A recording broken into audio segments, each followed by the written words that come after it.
मातृत्व अवकाश के कारण उच्च वेतनमान से वंचित करना असंवैधानिक। हाईकोर्ट ने रद्द किया सरकार का फैसला। प्रदेश हाईकोर्ट ने कहा है कि मातृत्व अवकाश के कारण किसी महिला कर्मचारी को उच्च वेतनमान से वंचित करना असंवैधानिक और भेदभावपूर्ण है। हिमाचल प्रदेश हाईकोर्ट ने प्रतिवादी सरकार की ओर से 1 जुलाई 2019 को लिए उस निर्णय को रद्द कर दिया है जिसके तहत याचिकाकर्ता को उच्च वेतनमान के लाभ से वंचित करने का निर्णय किया गया था। न्यायालय ने निर्देश दिया है कि याचिकाकर्ता को उच्च वेतन बैंड के सभी वास्तविक वित्तीय और अन्य सेवा लाभ 6% प्रतिवर्ष की ब्याज से 15 जुलाई 2025 तक दिए जाए। ये लाभ 12 मई 2019 से दिए जाएंगे। न्यायाधीश विवेक सिंह ठाकुर और न्यायाधीश रंजन शर्मा की खंडपीठ ने कहा कि मातृत्व अवकाश बीमारी या मनोरंजन की छुट्टी के लिए नहीं है, बल्कि ये महिला की ओर से अपनी प्राकृतिक जिम्मेदारी निभाने के लिए ली गई आवश्यक छुट्टी है। मातृत्व अवकाश को सेवा अवधि से बाहर नहीं किया जा सकता। महिला कर्मचारी को इस अवधि में भी सभी सेवा लाभों के लिए ड्यूटी पर माना जाएगा। खंडपीठ ने यह भी स्पष्ट किया है कि कोई भी नियम ये नहीं कहता कि मातृत्व अवकाश पर रहने वाली महिला कर्मचारी को वेतन वृद्धि नहीं दी जाएगी। याचिकाकर्ता महिला एक क्लर्क है। 2 साल की नियमित सेवा पूरी होने से पहले याचिकाकर्ता मातृत्व अवकाश पर चली गई। इस वजह से सरकार ने याचिकाकर्ता को उच्च वेतनमान का लाभ देने से मना कर दिया। याचिकाकर्ता 2 साल की नियमित सेवा पूरी होने पर उच्च वेतनमान की हकदार थी। मातृत्व अवकाश की वजह से उच्च वेतनमान के वित्तीय लाभ से वंचित किए जाने के सरकार के फैसले को महिला कर्मचारी ने हाईकोर्ट में चुनौती दे दी। हिमाचल पुलिस संशोधन विधेयक को राष्ट्रपति की मंजूरी का इंतजार। प्रदेश सरकार के राज्य पुलिस अधिनियम 2007 में संशोधन के लिए एक विधेयक पारित किया गया है जो अब राष्ट्रपति की मंजूरी का इंतजार कर रहा है। ये जानकारी राज्य के उप सचिव गृह JN उपाध्याय की ओर से दायर एक हलफनामे में दी गई है।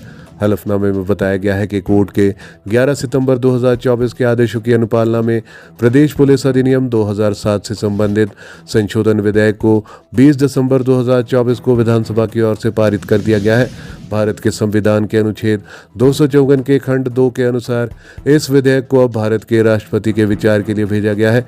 इस मामले के मुख्य न्यायाधीश गुरमीत सिंह संधावालिया और न्यायाधीश रंजन शर्मा की खंडपीठ ने मामले की सुनवाई की है। अगली सुनवाई 15 जुलाई को होगी। सरकार की ओर से बताया गया है कि विधेयक की मंजूरी के बाद जिला पुलिस शिकायत प्राधिकरणों में रिक्त पदों को भरने के लिए योग्यता में राहत मिलेगी। जिला पुलिस शिकायत प्राधिकरणों की नियुक्ति का मुद्दा लंबित पड़ा है क्योंकि इस स्तर पर अधिकारी उपलब्ध नहीं है। सुप्रीम कोर्ट में हिंसक आंदोलन की मीडिया रिपोर्टिंग पर दिशा निर्देश अभी लंबित है।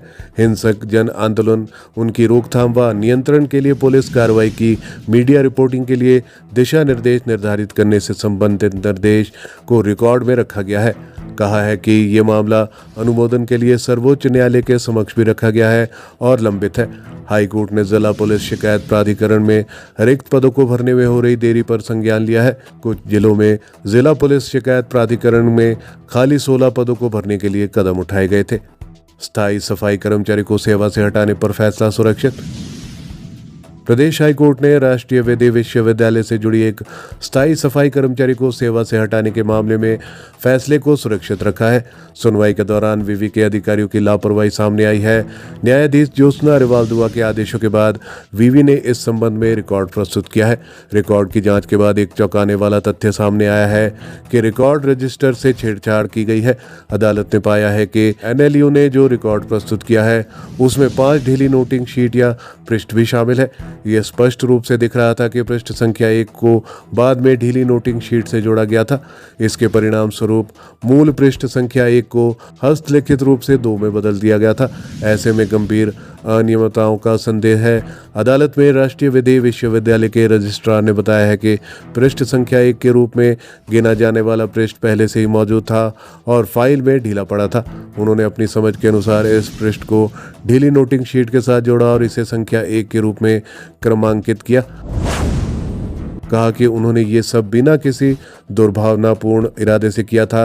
वहीं प्रतिवादी विश्वविद्यालय की ओर से पेश वरिष्ठ अधिवक्ता ने अदालत को सूचित किया है कि विश्वविद्यालय ने स्वतः ही संज्ञान लिया है।